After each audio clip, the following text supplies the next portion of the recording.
Hello. Today I wanted to talk about ellipses in perspective. I called the title circles, but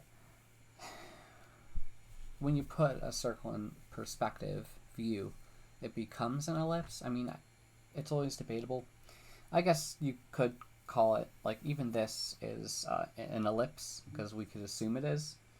And if you turn it to the side like a penny, and I've said this in so many of my videos, probably to the point of, to the point of sounding like or beating a dead horse. It will look flat. Think of like a penny or like a cent piece, right? If I could draw a better cent piece.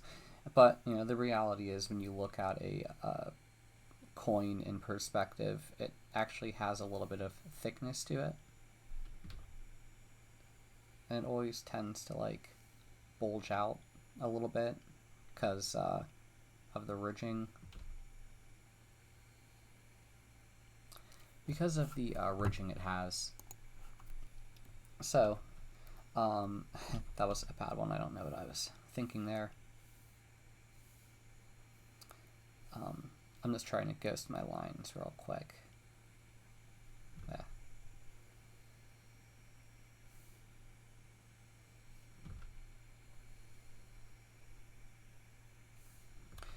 Darn. That one's coming out a bit too much. But I guess you could think of it in the event if you were to turn the penny to a different view, say we're tilting the penny back, right? Well, it's going to be an ellipse, but it's going to look a bit different. It's going to kind of look like that. Or, it's going to have some tilt to it, if you could think of it like that. And that tilt is when you have like an ellipse in perspective view. I think a better way to think about it is if I draw a box for you real quick, and I'll be able to elaborate even more. And I'll try to draw this box a little larger, to really hone the example in. Yeah, there's a lot you can do. Perhaps in your artistic journey, you may be able to get away with either using digital tools to draw your ellipses. Like digitally, there's a tool called Lazy Nezumi Pro. That tool could really help you draw solid ellipses if you do not want to learn how to freehand them at all. Or if you're using traditional medium, you could use an ellipse guide. But let me give you a little bit of caution on the side of using a traditional ellipse guide. I felt like, personally, whenever I was using an ellipse guide, I guess you could say I didn't want to pay $200, $300 for an actual set. It appears that if you want a good set for that, that's about how much you have to pay for one.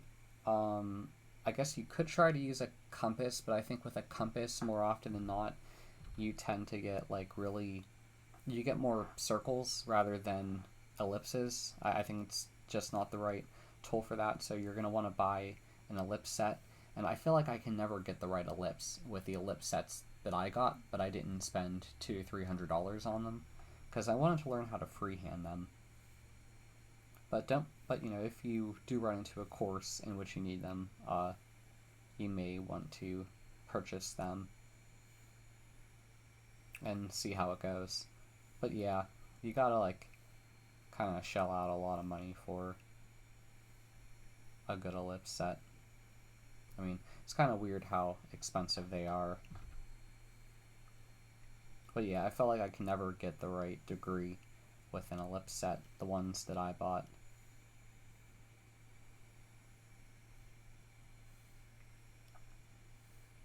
The only time I ever used an ellipse set was for the purpose of Drawbox, and I guess, let's just say I feel like I could have done a better job if I had a better ellipse set, but I still was able to get through the course with a passing score. where I had to use the ellipse guides.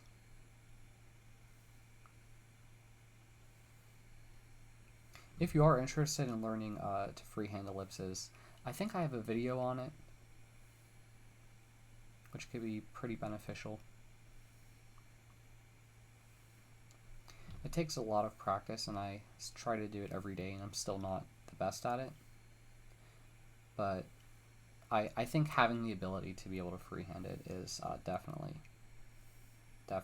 a worthwhile skill.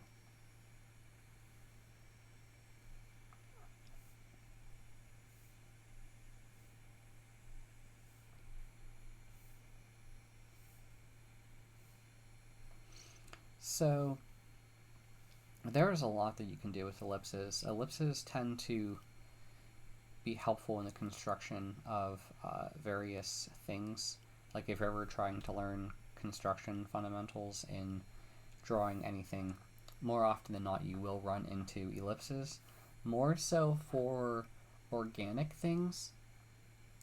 I mean, you do find ellipses in inorganic things, but they tend to be a lot different in inorganic things. They seem to be a lot simpler when you're dealing with inorganics, in my opinion.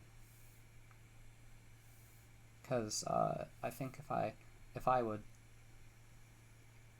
take a break drawing this box, if you think of like a wheel, like a car wheel, apparently the correct way to, or a good one way to think about a wheel is to think of it like a balloon. Well, I mean, that's basically what it is. But really, it's like a bunch of ellipses in which some ellipses are kind of higher than others, and there's an encapsulating ellipse, and it kind of bulges out a bit because the tire is filled with air, assuming it's not a flat. They're really hard to pull off because they're also, you usually see them in perspective view, and I'm not even covering the ridging that tires will have to keep traction so they don't like slip off the road or whatnot. You know, there are various types of tires. Some have more ridging than others. I just can't think of it. I should be using a reference to really do that.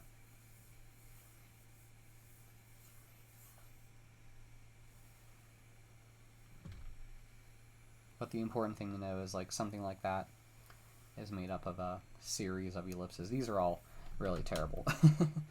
But there are a lot of things that they're simplest parts. It's helpful to use ellipses to break it down. Like a lot of tree branches, a lot of piping, things like that are made of like tubes, and if I was to say one way to like connect a bunch of tubes is through ellipses of like thinner degrees. And you know, you could really do a lot of different things with tubes. You could also draw partial ellipses, which I guess you could also call them maybe partial circles. They can be another useful tool in certain contexts. You know, in the event you didn't want to draw the full ellipse. And I feel like partial ellipses could also help you interpret things in 3D space in a different way. Sometimes I feel like using too much of one object on a page can kind of cause a lot of line clutter, or line debt is what I would call it. And I feel like it could help alleviate some pain or be easier to show direction. But you'll have to find a healthy balance yourself.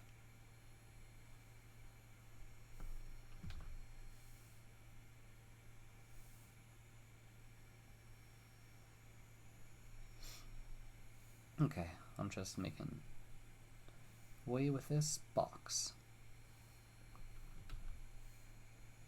Oh, the other thing I wanted to mention is ghosting ellipses. So when you are drawing an ellipse, more often than not, it's hard to know which one you're going to need. You may want to take a moment to think about it and try to I'm drawing over here. You may want to take a moment. Basically what you do before drawing, you kind of get in the motion. You draw without drawing. So like it's kind of like getting in the flow of executing some type of ellipse by drawing it, but without actually putting your pen or pencil or whatever tool down on the page. And by getting that practice before you do it, I feel like it always helps me get a more confident ellipse before I draw it, and it also kind of helps me get a bit of a picture of the ellipse I'm going to draw before I draw it. It's kind of like in woodworking, you may measure twice and cut once, but in this event, I pretty much call it that. But more often than not, you'll probably ghost a lot more than just twice before you execute it. I mean, I think it's a matter of practice, but you just have to find the healthy balance of ghosting ellipses.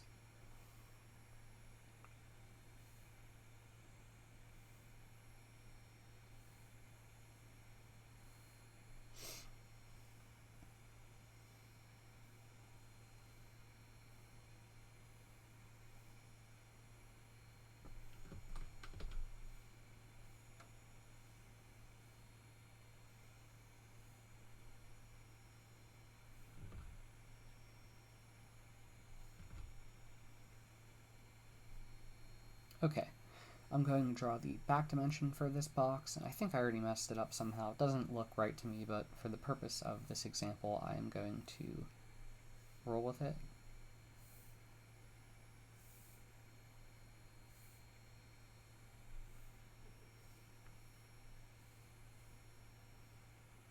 Should be back a little bit further.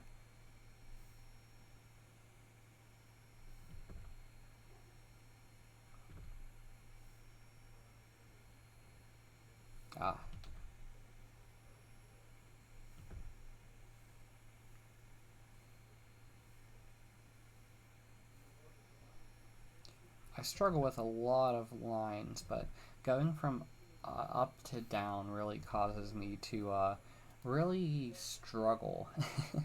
I guess I'm just not used to doing it enough, but over time I will get better at that. Sorry if it seems a little loud. I think we're getting some outside noise in the video. I don't know why. At least it's not a motorcycle.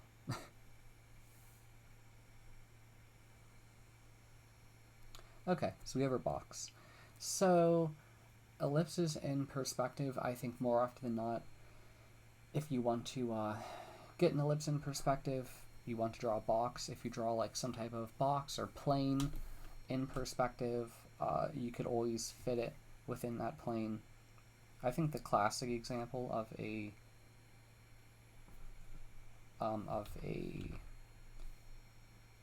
ellipse in perspective is this classic one I'm going to draw to the side real quick. And you know what, I think an exercise that I probably have been lacking doing myself is drawing a bunch of planes in 3D space, then you draw an ellipse within that plane. And basically the idea of that is you're getting like line practice and ellipses in perspective practice. I think it helps a lot.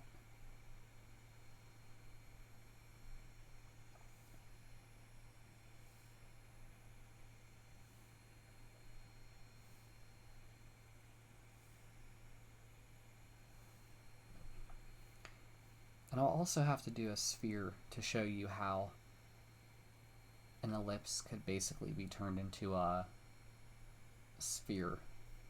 Because like an ellipse I always thought of as a 2D object in space, but like an ellipse would be, or a sphere would be like 3D. Okay, I'm not going to jump around too much. I just wanted to show you this plain example. The goal is we wanted to hit here, here, here, and here. You want to have your ellipse hitting the four sides perfectly, and you don't want it out of bounds either. So it's really hard to execute, and I'm probably not gonna, or I'll try. Okay, so I was off here. I went overboard here, But the other sides I think I hit, so I'm actually really happy with it. 2 out of 4 is what I'll rate myself on that one. Okay, before I go to the box, let me talk to you about a sphere. So we have an ellipse in 3D space, right? Well, if you want to make it like 3D, you could add partial ellipses to it. I mean, you could use regular ellipses too, but the whole benefit of using partial ellipses is you could show it's kind of like a sphere now, or a globe. I think I should have tried to aim to go through the center with that sphere. But you see, once you have like a sphere, you could think of it in 3D terms, and it, everything's being applied here, in which you're using 2 ellipses, which are like 2D shapes, to describe a sphere, which is like, we drew it as an ellipse, which would be 2D, but because we added those two extra ellipses to show it, now it became a 3D object. So now I wanted to end with this box that I drew and took a long time to get to the root point of it. So we have a lot of sides on our box, 6 sides, but I'm just going to focus on the front side here and the back side here. So I think the classic example that everyone mentions is well, I messed it up a little bit, but okay, so I'm going to spend a little bit more time ghosting before I execute it. Maybe even more time ghosting. We have ellipse here. We have an ellipse here. Yeah, I think that one was a lot better. Okay, so now if I draw an axis,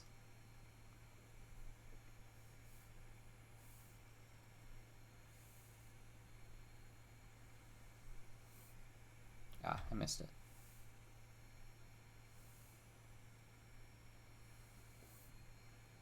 Kind of curved a bit. Kind of curved a bit again.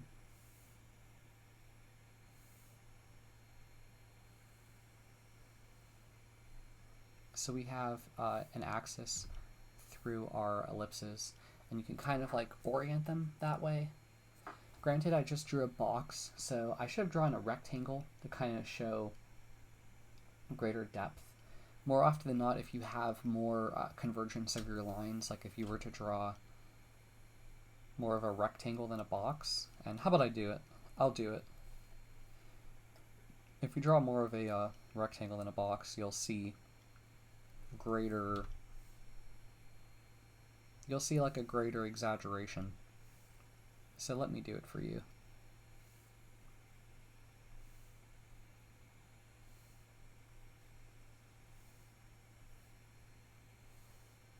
And I always recommend you draw along with me, however you can, as I do these videos, because it should always be worth your time. I feel like I can't stress enough how important it is to try to draw along with any books or videos or any type of course material. I feel like being an active learner and doing that is a lot more beneficial than just absorbing content passively. Like, feel free to even pause if you need a moment to draw something. Not an insult to the people who may need more time, but I feel like a lot of people may not need it because they're probably a bit more confident with their line quality.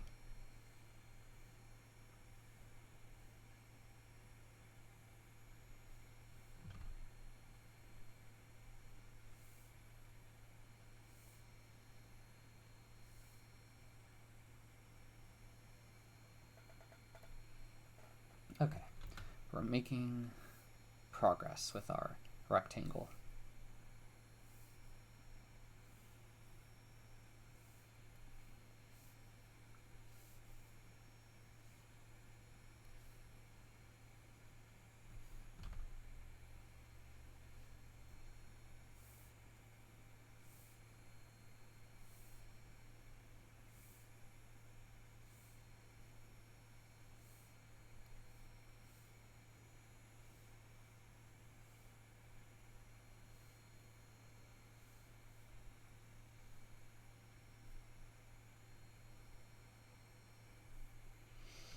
think that is a bit too much convergence at once. I'm going to go with the middle point line here.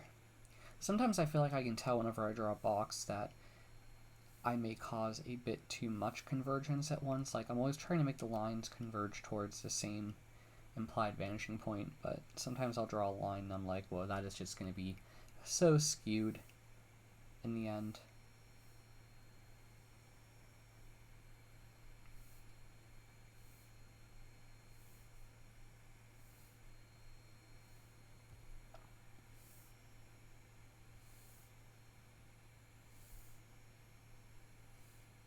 Okay.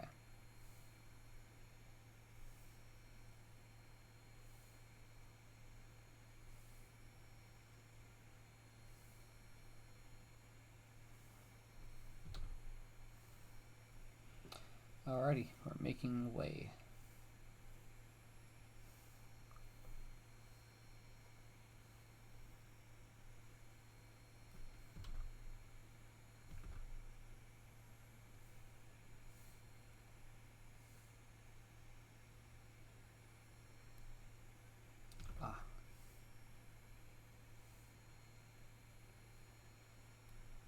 Okay, now for the back dimension, which is incredibly important for this purpose.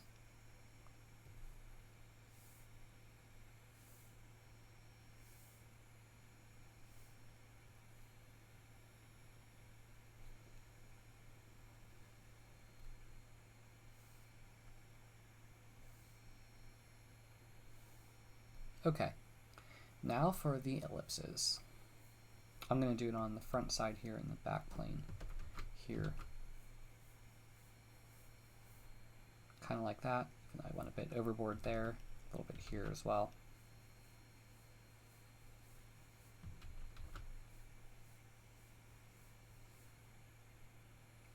A little bit too much of a gap there, but I'll roll with it.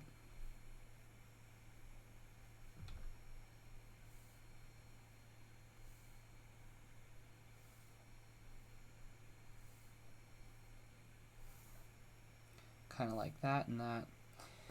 And there we go, we were able to place like an axis through it.